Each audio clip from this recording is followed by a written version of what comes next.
Got our base plate. When I'm opening stuff up like this, I thoroughly enjoy setting everything out. So one, make sure I have enough parts, that we didn't get a box with missing pieces.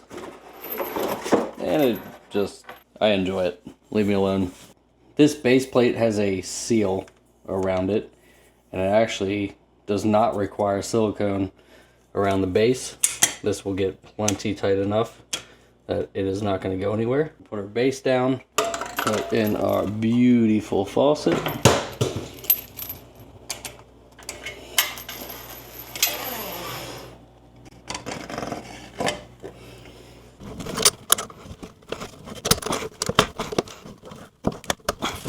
This might take a few tries to line this up, just because as you're tightening, everything wants to move around. All right, everything is straight, everything is snug, nothing's going anywhere, especially with this large faucet like we have here.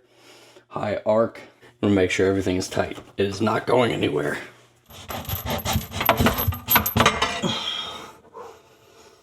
We are getting rid of these gate valves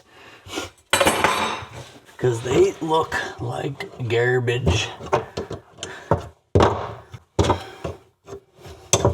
Plus, I hate gate valves.